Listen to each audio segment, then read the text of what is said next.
A black single mother with 2 jobs still can't pay rent? You people will never amount to anything. Victor Mancini stands at Clara Anderson's apartment door Tuesday night. She's just home from Mel's diner, grease-stained uniform, holding $2,800 cash, 73 hours of work this week. He snatches the money, counts it, then throws it at her feet. 2 days late, evicted by Monday. 3 hours later, 3:42 a.m., Clara crosses the diner parking lot and hears gasping. A white man in his 50s has collapsed in a motorized wheelchair, clutching his chest. Heart attack. His expensive suit screams wealth. 7 minutes until her bus to the cleaning job. Miss it, fired. The man stops breathing. Clara kneels beside him, her hands finding his chest. 30 compressions, 2 breaths, 30 more. She calls 911 on speaker while pumping life back into a dying stranger. What she doesn't know, he's a billionaire CEO. What she doesn't know, when he wakes up, he'll make one phone call, and that call will change her life forever. The ambulance screams into the night, red lights painting the parking lot like a crime scene. Clara stands there shaking, not from cold, from adrenaline crashing. Her hands are still sticky where she pumped a stranger's chest for 6 minutes straight. A paramedic squeezes her shoulder and tells her she saved his life. Another 2 minutes and he'd be gone. Now they're pulling away, sirens fading, and Clara's alone with her phone buzzing like a hornet's nest. 14 missed calls, 23 texts, all from Quality Clean Services. The last message is final. No call, no show equals immediate termination. Don't bother coming in. Final paycheck mailed. That job paid $16 an hour. 30 hours weekly. $480 between eating and not eating. Between lights on and darkness, gone because she stayed with a dying man instead of boarding a bus. A young black police officer approaches, tired eyes that have seen this dance before. Clara answers on autopilot. Yes, she found him around 3:42 a.m. No, she doesn't know him. Yes, she performed CPR. No, she doesn't need medical attention herself. The hospital will want to contact her. He's at Johns Hopkins. Stable now, thanks to her. The officer offers her a ride. Clara almost says yes, then remembers Jordan and Sienna home alone, sleeping. 12 and 8. Old enough for an hour, not 5 hours. She'll walk. It's only 3 miles. She's done it before. Twice. Once when the bus broke down. Once when she couldn't afford the fare. By the time Clara reaches her building, the sun's a cold rumor on the horizon. Her feet scream. Her arms ache from CPR. Her phone died 2 miles ago. She climbs 4 flights. The elevator's been broken 3 months, and unlocks the door as quietly as possible. Jordan's awake, sitting on the couch in his 2 small pajamas, trying to look like he wasn't worried. He tells her she's late. She knows. He tells her the other job called. Smart kid didn't answer. She tells him to go back to sleep, but he asks what happened with the tension of someone carrying weight that doesn't fit. Clara pulls him into a hug and tells him the truth. She helped someone who really needed it, but it cost her the cleaning job. Jordan goes stiff in her arms, asking how they'll manage now. She gives him the answer she always gives. The one they're both pretending isn't terrifying. She'll figure it out. She always does. After he's back in bed, Clara stands alone in the kitchen. The eviction notice is still on the fridge, held by a magnet shaped like Sienna's handprint from kindergarten. Final demand, $2,800 due by February 17th, 4 days from now. She opens the fridge. Eggs, half a gallon of milk, bread, peanut butter. Enough for maybe 5 days if she stretches it. The math she's done 1,000 times. Diner job, $12.50 an hour times 35 hours equals $437. 50 weekly. Cleaning job, gone. Rent, $2,800 in 4 days. Electric bill, $156 overdue. Jordan's field trip, $25 he hasn't asked for, but she knows is coming. Sienna's asthma inhaler refill, $40. The math doesn't work. It never works. Clara sits at the kitchen table in the dark and lets herself feel it, the full weight of what she just lost. Not for nothing. She saved a man's life. That matters. That has to matter. But mattering doesn't pay rent. Her phone, charging on the counter, buzzes back to life. One new voicemail, unknown number. She almost deletes it. Instead, she plays it. A professional voice, crisp and female. Elizabeth Morris, executive assistant to Richard Castellano. The gentleman Clara assisted this morning. He's awake and stable, asking to speak with her. Could she call back to arrange a meeting? They'd like to thank her properly. Clara plays it again. Richard Castellano. She Googles the name with shaking hands. CEO, Castellano Enterprises. Net worth, $4.2 billion. Forbes profile. Business Insider interview. Photo of him at some conference. Sharp suit. Commanding the room from his wheelchair. The man whose chest she pumped in a parking lot is a billionaire.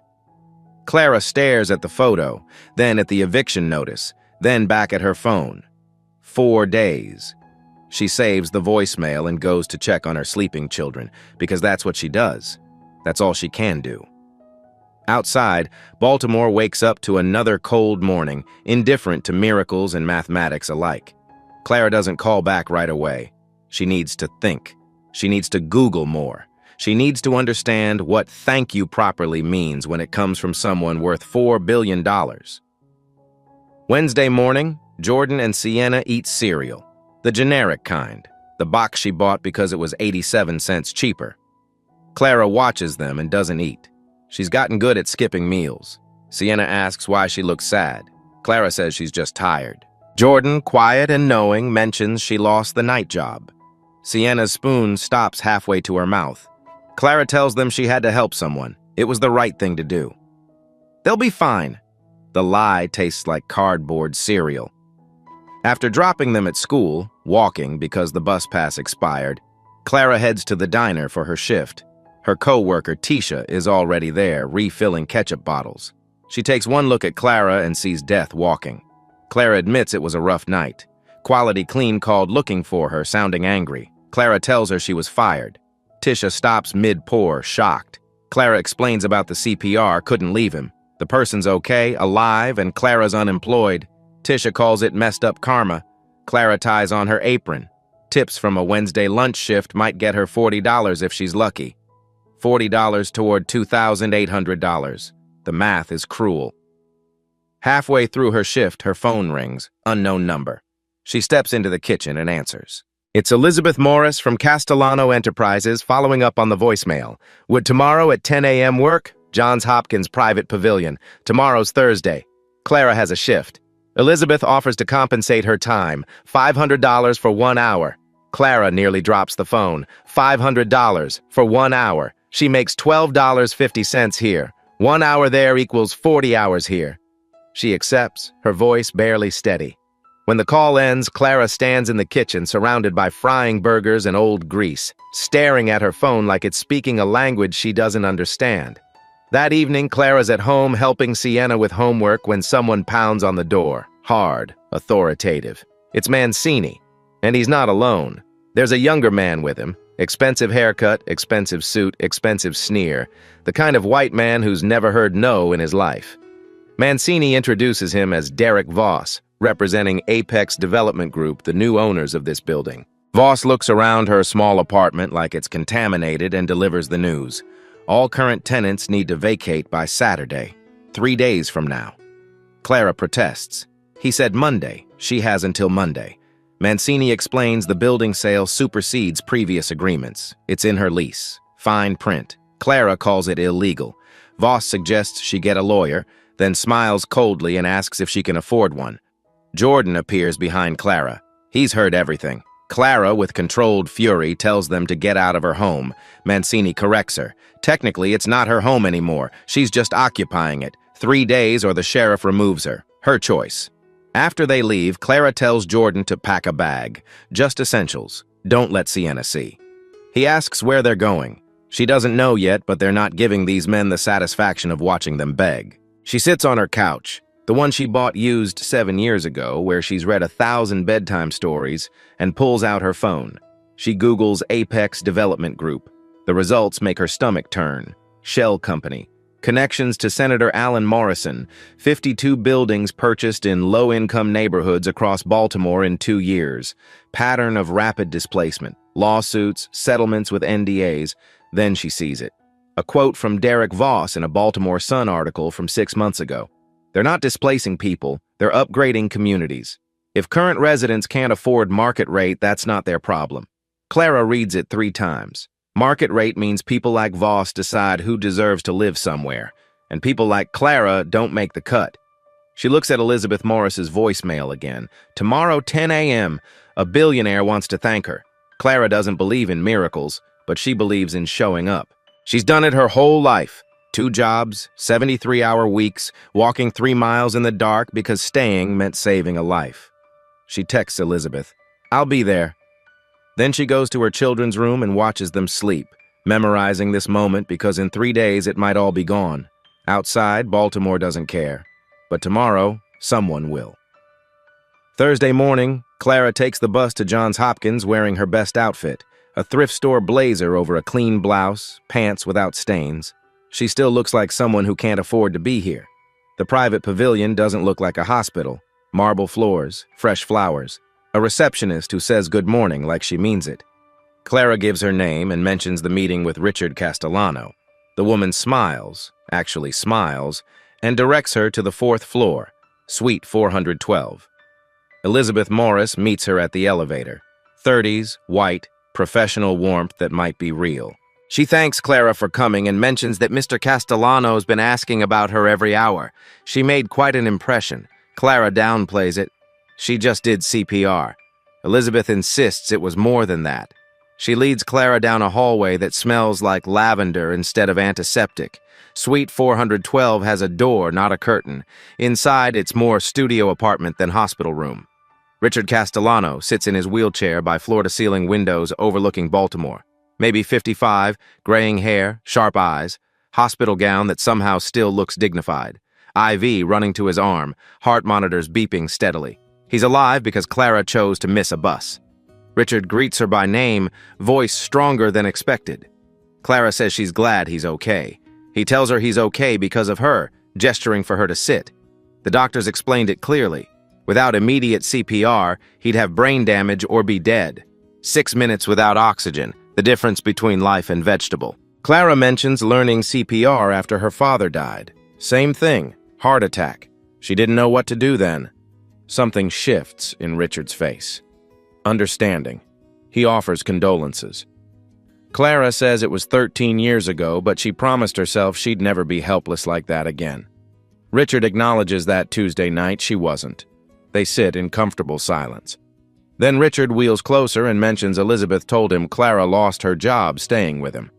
Clara stiffens, insisting that's not why she's here. She doesn't want charity. Richard understands, neither does he. He spent 15 years in this chair, proving he doesn't need pity. He taps the wheelchair armrest, explaining his congenital condition. Spent his childhood being underestimated. Built a $4 billion company anyway. Clara admits she read about him. He acknowledges this, then cuts to the point. He doesn't do things halfway. She saved his life. He wants to help her. What does she need? Pride says lie. Say nothing. Walk away. Survival says your children have 3 days before they're homeless. Clara's walls crack. She's being evicted Saturday, $2,800 behind on rent, and the building sold to a development company, forcing everyone out. She can't fight it. Richard pulls out his phone and calls Elizabeth in. When she arrives, he asks for information on the building at 1847 North Patterson Avenue. If they're a Castellano partner, he wants a call today. If not, he wants everything about them by tonight. Elizabeth leaves. Clara's brain struggles to process what just happened. Richard asks permission to make another call on speaker so she hears everything. Clara, barely breathing, agrees. He dials. The voice identifies himself as David. Richard needs him to create a position. Director of Community Impact, $75,000 salary, full benefits, starts Monday. David hesitates, mentioning Richard just had a heart attack. Richard insists. Priorities are very clear right now. The woman who saved his life needs a job. Make it happen. After a pause, David agrees. 90 seconds. Clara's life just changed in 90 seconds. She asks why through her tears. Richard explains, because she chose to be late instead of let him die, because she started CPR even though she was terrified, because she stayed. That tells him everything he needs to know. Clara can't speak. She just nods when he asks her to take the job, to let him fight for her the way she fought for him. Outside the window, Baltimore looks different, like maybe miracles do happen. Elizabeth returns 20 minutes later with a tablet and a grim expression. The building is owned by Apex Development Group, not a Castellano partner, but they have connections, the problematic kind. Richard asks, what kind? Elizabeth hesitates before explaining. Senator Alan Morrison sits on their advisory board. His nephew, Derek Voss, runs operations. Richard's jaw tightens. Morrison. Of course. Clara asks what that means. Richard explains it means political protection, means they think they're untouchable. It means this is going to be harder than he thought. Clara starts to say he doesn't have to do this, but Richard cuts her off. Yes, he does. She gave him his life back. He's not going to watch her lose her home because powerful people think poor people are disposable. He wheels to the window, looking out over the city. He built this company from nothing. Well, not nothing. He had privilege, education, family money to start, but he built it from a wheelchair in a world that sees disability as weakness. He knows what it's like when people look at you and see less than. He knows what it's like to fight systems designed to keep you out. He turns back to her. The difference is, he now has resources to fight back, and he's going to use them. Clara mentions the senator. Richard acknowledges the man has $200 million in biotech regulations pending that Richard has connections to. Power works both ways. Morrison's not the only one with leverage. Elizabeth warns that moving against Morrison will have consequences. Richard accepts this. They'll deal with them. He instructs her to set up a meeting with their legal team. He wants to know every option they have. Elizabeth understands, then turns to Clara. She'll email the employment contract and benefits package tonight. Can Clara start Monday?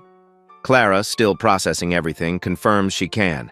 Elizabeth arranges corporate housing for Clara and her family while they sort out the Apex situation. Clara's confused about corporate housing. Richard explains they keep apartments for out-of-town executives. One's available. 3 bedrooms, fully furnished, rent-free until she's stable, non-negotiable. Clara protests, it's too much. Richard insists it's not enough. She risked everything for a stranger. The least he can do is make sure she and her kids have a roof. Before Clara can respond, there's a knock. A doctor enters. Older, kind face. He apologizes for interrupting but needs to discuss Richard's discharge plan. Richard introduces Clara as the woman who saved his life. The doctor shakes her hand, complimenting her CPR technique. Textbook execution. Most people panic. She didn't. That's the difference between full recovery and permanent damage. He turns to Richard with the prognosis. 5 days in hospital, then 6 weeks cardiac rehab. No stress, no work. Richard asks him to define work. The doctor refuses to budge. Richard's heart is damaged. Pushed too hard and the next attack kills him. Clara stands to leave, giving him space to rest, but Richard stops her. One more call, he promises. The last one today. He dials speaker on. The voice answers, identifying himself as Commissioner Harris. Richard greets him, asks for a favor. Harris has heard about the heart attack, checks if Richard's okay. Richard credits an incredible woman who did CPR, that's why he's calling. She's being illegally evicted. Building at 1847 North Patterson. Apex Development Group. He needs someone to look into their practices. Harris mentions they've had complaints about Apex, but nothing that's stuck. Richard offers someone willing to go on record, Clara and her neighbors, if Harris is interested. Harris is always interested in predatory landlords. He'll have someone from his office call her. Richard thanks him and hangs up, turning to Clara. 3 days isn't much time, but it's enough to make Apex's life difficult. Police inquiry, building inspector visits, media asking questions. Apex likes working in shadows. Time to turn on some lights. Clara sits back down because her legs won't hold her. She asks who he is. Richard smiles. Someone who was dying alone in a parking lot Tuesday night. Someone who gets a second chance because she cared more about a stranger than her own survival. Someone who's not going to waste that gift. Elizabeth's phone buzzes. She glances at it and frowns. They have a problem. Apex just filed a lawsuit against Clara, claiming she's weaponizing her relationship with Richard to interfere with legitimate business operations, seeking $50,000 in damages. The room goes silent. Clara feels the floor drop out. They're suing her? For what? Elizabeth explains. Defamation, harassment, it's a slap suit, strategic lawsuit to silence her, make her too scared to fight. Richard's voice turns to steel. When was it filed? Elizabeth checks. 20 minutes ago, right after Commissioner Harris's office called Apex asking questions. Richard understands immediately. Someone tipped them off. Morrison has connections in the police department. Clara stands, shaking. She can't afford a lawsuit. They're going to bury her. Richard refuses to accept this. He tells Elizabeth to get Miranda Santos on the phone immediately. The civil rights attorney. If Apex wants a fight, they'll give them one they'll regret. Clara tries to protest. She can't ask him to do this. Richard corrects her. She's not asking, he's offering. They're suing her because she knows him, because she saved his life. That makes this his fight, too. The doctor warns about Richard's blood pressure. Richard insists he's not stressed, he's focused. He wheels closer to Clara. Listen, he says, they're counting on her being scared, being alone, being too poor to fight back. But she's not alone anymore, and he didn't build a $4 billion company by backing down from bullies. They're going to fight this, and they're going to win. Clara looks at this man, this stranger she saved, this billionaire who's suddenly treating her like she matters, and makes a choice. Okay. Richard accepts this. He instructs Elizabeth to get Miranda, tell her to clear her schedule, and get him every piece of information on Apex Development Group, every property, every complaint, every family they've displaced. If they're doing this, they're doing it right, Elizabeth confirms, already moving. Richard tells Clara to go home, pack what she needs. Corporate housing will be ready tomorrow, and tomorrow they start building a case that ends Apex for good. Clara walks out of that hospital room in a daze. In the elevator, she finally lets herself cry, not from fear, not from despair, from hope. For the first time in 8 years, someone powerful is on her side, and he's not playing around. Friday morning, Clara and her kids move into corporate housing in Harbor East, the kind of neighborhood where she used to clean offices. Now, she has a key. Jordan and Sienna explore like it's Disneyland. Sienna discovers the shower has 3 shower heads and announces this with pure joy. Jordan, quieter and more suspicious, asks how long they can stay here. Clara tells him as long as they need to. She unpacks their clothes. Everything they own fits in 4 suitcases and 6 garbage bags. In this apartment with granite counters and floor-to-ceiling windows, their poverty looks even starker. But they're safe, warm. The fridge works. The heat works. There's no mold, no broken elevator, no Mancini pounding on the door. Clara sits on the real leather couch, probably worth more than her car, and lets herself breathe. Her phone buzzes with an email from HR at Castellano Enterprises. Employment contract, Director of Community Impact, $75,000 annual salary, health insurance with dental and vision included, 401k match, 3 weeks paid time off. She reads it twice to make sure it's real. Monday, she starts Monday. Saturday arrives. The eviction day that doesn't happen. Clara gets a call from the police commissioner's office. Apex Development has been served with a cease and desist. Building inspections found 12 code violations. Evictions are suspended pending investigation. Mancini calls her 3 minutes later, furious. What did she do? Who does she know? Clara tells him she knows someone who believes people deserve dignity, something he wouldn't understand. When Mancini threatens that this isn't over, Clara corrects him. Yes, it is. For him, anyway. She hangs up. First time in her life she's hung up on someone with power over her. It feels incredible. Sunday, Clara takes Jordan and Sienna to the park. They eat ice cream she can actually afford now. Sienna laughs. Jordan almost smiles. He asks if this is real or if it's going to go away. Clara admits she doesn't know, but right now, right here, they're okay. That's enough. But that night, alone in her new bedroom, Clara receives a text from Elizabeth. Apex is escalating. Morrison's office called Richard's board, threatening FDA delays on their biotech division. $200 million at risk. Emergency board meeting Monday. They're pressuring him to back off. Clara stares at the message. Richard is risking everything. For her. The question is, will his company let him? Monday morning, Clara walks into Castellano Enterprises for her first day.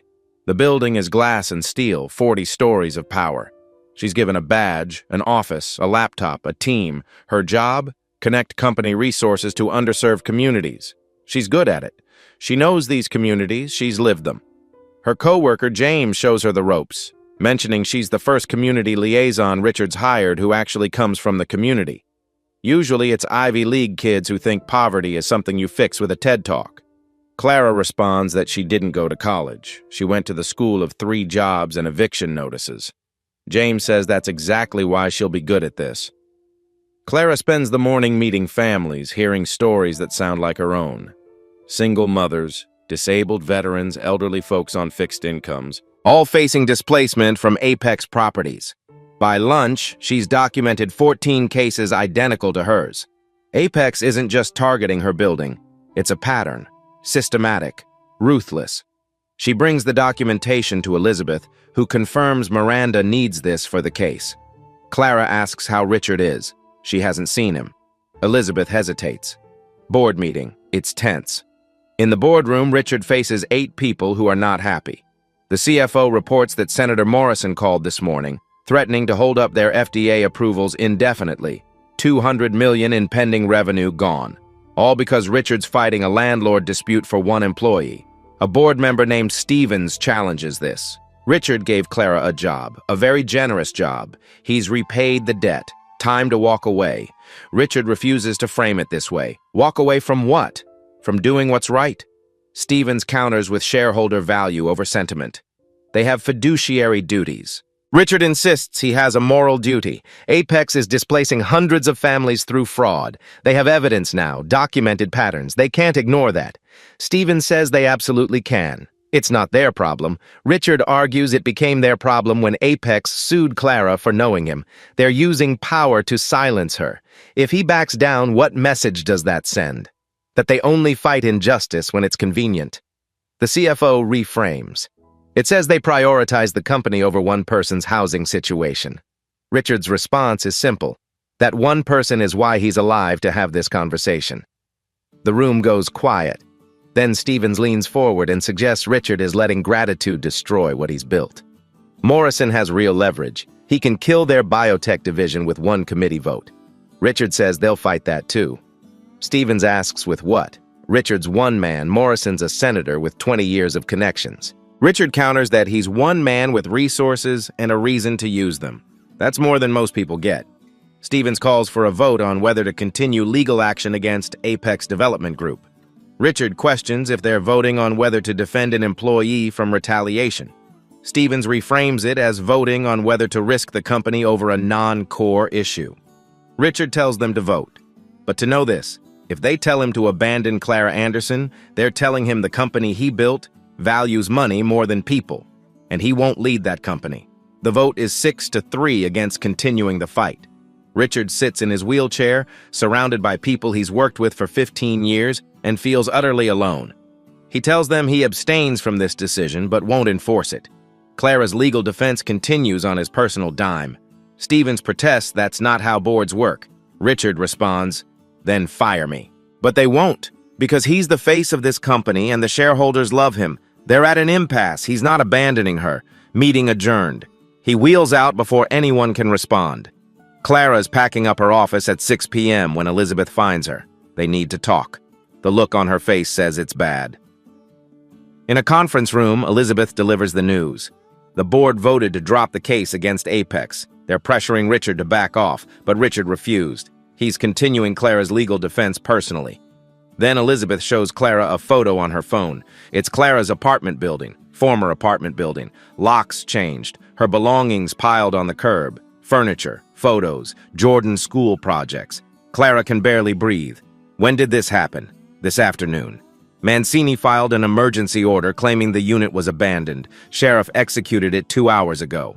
Clara protests. They're not evicted, the cease and desist. But Elizabeth explains Apex found a judge who ruled that since Clara moved out voluntarily, the cease and desist doesn't apply. Legal gymnastics, but it worked. Clara stares at the photo. Her daughter's drawings, her son's basketball trophies, their life on the street like trash. Elizabeth apologizes. They're filing an emergency injunction, but Clara knows. It's already gone. Elizabeth confirms neighbors said a truck came, took everything to a storage unit. They're trying to find out which one. Clara sits down, unable to stand. Elizabeth mentions there's something else. Apex leaked the lawsuit to the media. It's going to be on the news tonight. Woman uses billionaire CEO to harass landlords. They're controlling the narrative. Clara understands she's the villain now.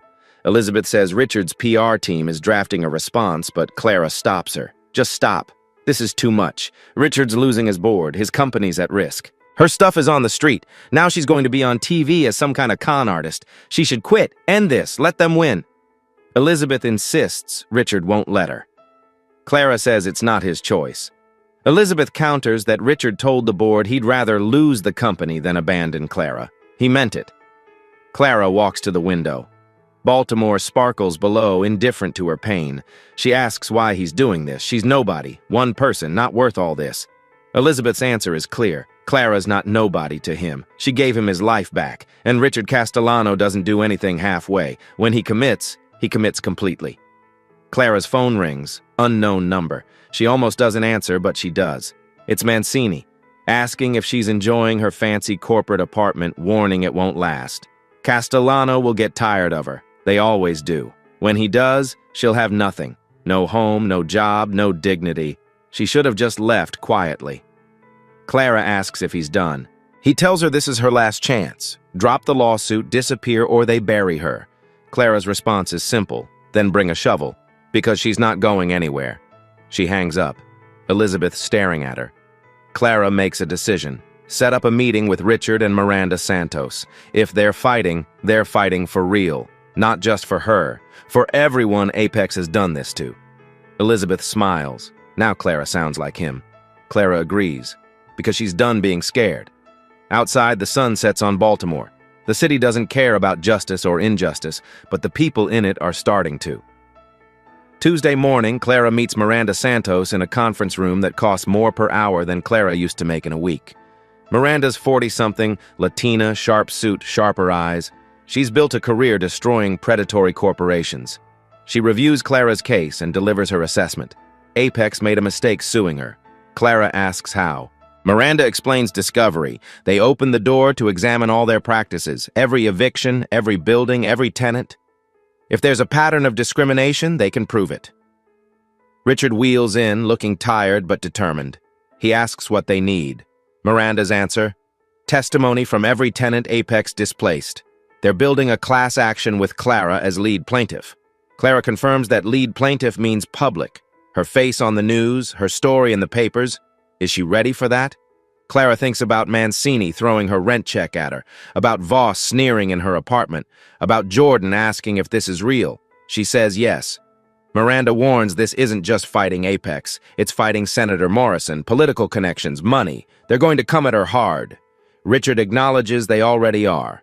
They're ready. Miranda challenges this, looking directly at Richard.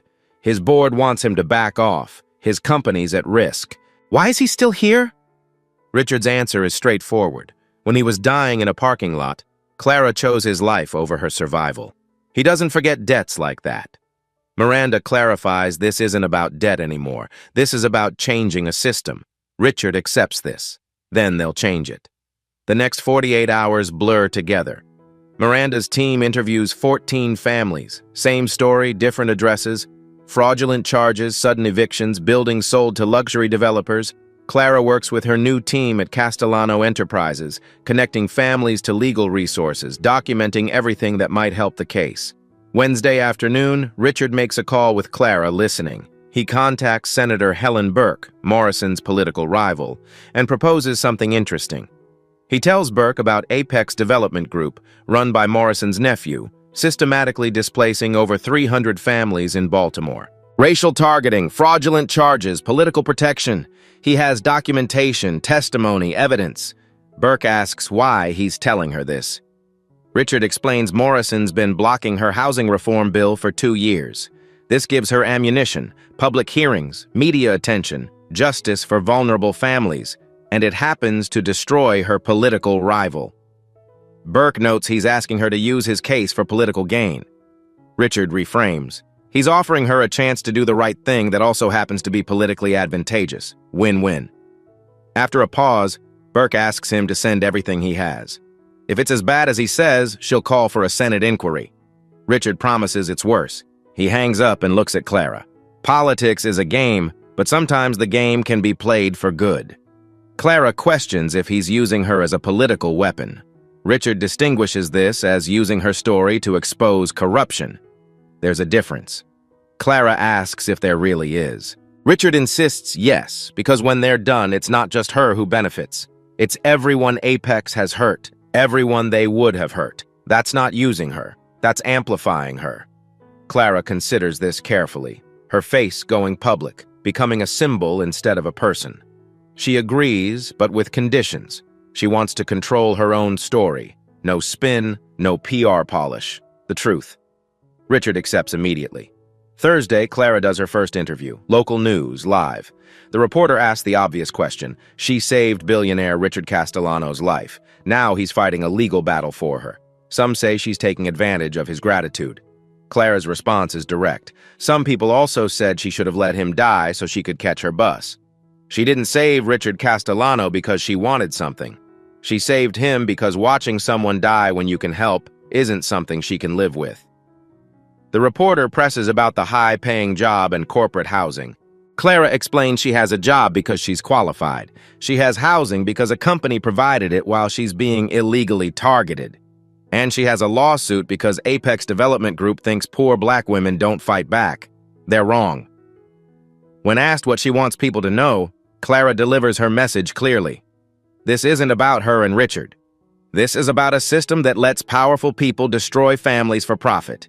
Apex has displaced over 300 families, hundreds of children without homes, elderly people on the streets. That's not business, that's cruelty, and it has to stop.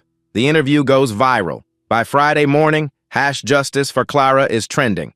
Senator Burke announces a Senate inquiry into predatory housing practices. The FBI opens an investigation into Apex Development Group. And Derek Voss calls Richard Castellano desperate. Richard's answer is simple. Justice. Voss can give it voluntarily, or the courts will take it. When Voss protests about destroying his business over one tenant, Richard corrects him. Voss destroyed his business by thinking human beings were obstacles. Richard's just making sure everyone sees it. The war is on, and this time the people with power are on the right side. The press conference is scheduled for Monday morning, 2 weeks after Clara saved Richard's life. Castellano Enterprises' main lobby, cameras everywhere. Clara stands beside Richard, Miranda on her other side. Behind them, 14 families, all black or Latino, all displaced by Apex. Richard speaks first, recounting the night 2 weeks ago when he had a massive heart attack in a parking lot at 3:42 in the morning.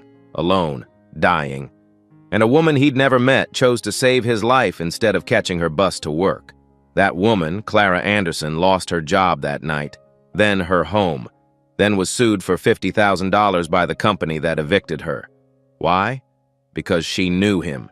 Because saving his life gave her a connection to power, and Apex Development Group wanted to punish her for it. The cameras flash continuously. Reporters scribble notes. But here's what Apex didn't count on. Richard continues. He doesn't forget debts. And when he started looking into why Clara was being evicted, he found something bigger. A pattern of systematic displacement targeting low-income families across Baltimore. Fraudulent charges, illegal evictions, political protection from Senator Alan Morrison, whose nephew runs Apex. He pauses, letting this information settle over the room. Then he announces the Castellano Justice Fund, $50 million committed to fighting predatory housing practices nationwide, starting with Apex Development Group. They have documentation of 312 fraudulent evictions. They have testimony, they have evidence, and they're not backing down. The room erupts with questions shouted from every direction.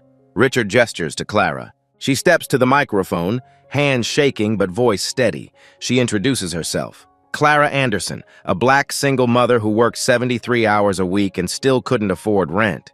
She saved a man's life because it was the right thing to do and was punished for it. But she's not special. She's one of hundreds.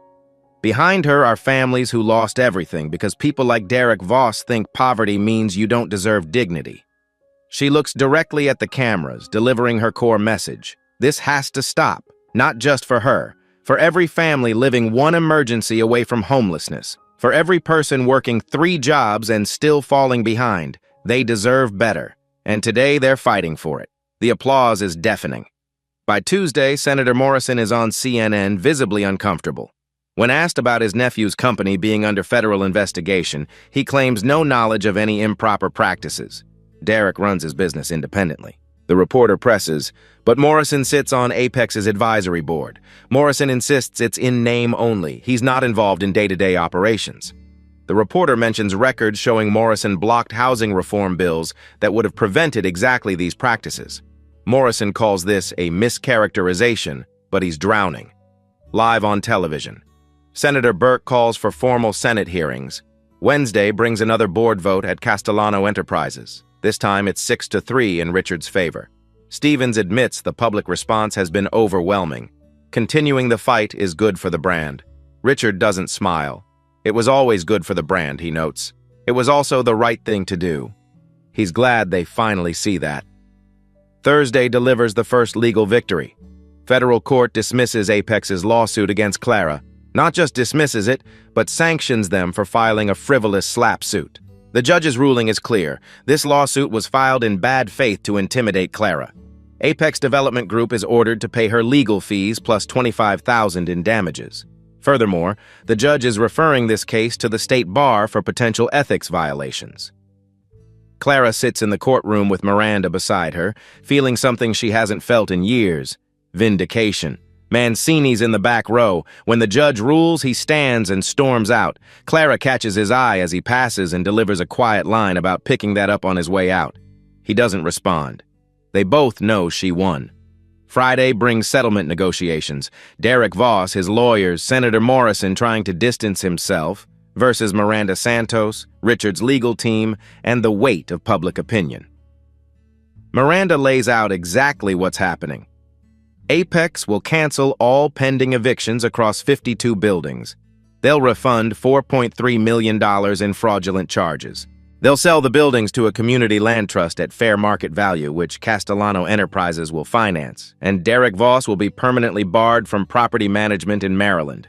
Voss calls this insane. They're asking him to destroy his business. Miranda corrects him. He destroyed his business. They're just making sure he can't do it again. Voss threatens to fight this in court for years. Richard responds simply, "Go ahead. They have $50 million and unlimited time. Voss has an uncle about to lose his Senate seat and FBI agents examining his tax returns. How long does Voss think he'll last?" Silence fills the negotiation room. Voss's lawyer asks for time to consider. Miranda gives them until Monday. After that, they go to trial and make sure every family Voss displaced testifies publicly, on camera. Their choice. Monday morning, Apex settles on every term Miranda demanded. Public record. No NDAs. The news breaks at noon. Apex Development Group settles historic housing discrimination case. 312 families to receive restitution. Derek Voss banned from property management. Clara reads it on her phone during lunch break. She's been at Castellano Enterprises for 3 weeks now. It feels like a lifetime. Elizabeth finds her in her office. Richard wants to see her, top floor. Clara takes the elevator up to Richard's office, all windows overlooking Baltimore. He's at his desk reading the settlement terms and looks up when she enters. They won. Clara credits him with the victory. She just told her story. Richard insists her story changed 312 lives. That's not just anything. He wheels around the desk and hands her an envelope. Inside, deed paperwork. Clara asks what this is. Richard explains he bought her building from the Community Land Trust. He's deeding it to a tenant cooperative, and she'll chair the board. Clara starts to protest, but Richard stops her. She already did the hard part. She saved his life, fought a billion-dollar company, changed housing policy in Maryland. This is just making sure she has a home while she keeps changing the world. Clara can't speak through her tears. Richard continues. The Castellano Justice Fund is expanding to 12 cities. They're calling the model the Clara Protocol. Her name, her legacy. She asks why again, needing to understand. Richard's answer is complete, because that night in the parking lot, she taught him something he'd forgotten. Power unused is power wasted. Gratitude unexpressed is debt unpaid. She gave him his life back. This is him using that life for something that matters. They sit in comfortable silence. Two people who saved each other, looking out over a city that's a little more just than it was 3 weeks ago. Epilogue. Text overlays the image. The Castellano Justice Fund has protected 4,000 families across 12 cities. Derek Voss is serving 2 years for fraud. Victor Mancini, 18 months. Senator Alan Morrison lost his re-election bid and is under federal investigation. Clara Anderson is now Chief Impact Officer of Castellano Enterprises. Richard Castellano's heart is strong. So is his commitment to justice. Sometimes saving one life saves thousands. 6 months later, Clara stands in the community center that used to be Mel's diner. The parking lot where she found Richard, where everything changed, is now a garden. Vegetables growing where she once knelt on frozen asphalt, pumping a stranger's chest. Jordan and Sienna are inside, helping serve lunch to families from the building. Their building, the one they'll never lose again. Richard wheels up beside her. He's healthy now, strong. The heart attack is a memory, not a threat. He asks if she's ready for tomorrow. Clara admits she's terrified about speaking at a congressional hearing about housing reform. Richard assures her she'll be brilliant. She always is. Clara counters that he's the one who built a $4 billion empire. Richard distinguishes between building a company and building a movement. She built a movement. They watch the garden together. Tomatoes, peppers, herbs, life growing from concrete. Clara reflects on how weird it is. She used to walk past here every day thinking about how tired she was, how much she hurt, how impossible everything felt. Richard asks what she thinks now. Now she walks past and remembers the night she chose to stay, the night she thought she was losing everything. She smiles. Turns out she was finding it. Richard asks if she ever regrets it, all the attention, the pressure, the media. Clara says never, then turns the question back. Does he regret backing her when his board said no? Never. Richard confirms. A comfortable silence settles between them. Then Clara thanks him for everything. Richard thanks her for staying. Inside, Jordan's teaching a younger kid chess. Sienna's reading to elderly neighbors. Clara's children thriving in a world that almost crushed them. Richard mentions he has to get to a meeting. Dinner Friday? Clara confirms she wouldn't miss it. After he wheels away, Clara stands alone in the garden, feeling the sun on her face. Her phone buzzes with a text from Tisha, her old co-worker from the diner, saying she saw Clara on the news again and she's so proud. Clara smiles and texts back that she's just doing what's right, like someone once taught her. She walks to the exact spot, the handicapped parking space where a man was dying and she had a choice. She remembers.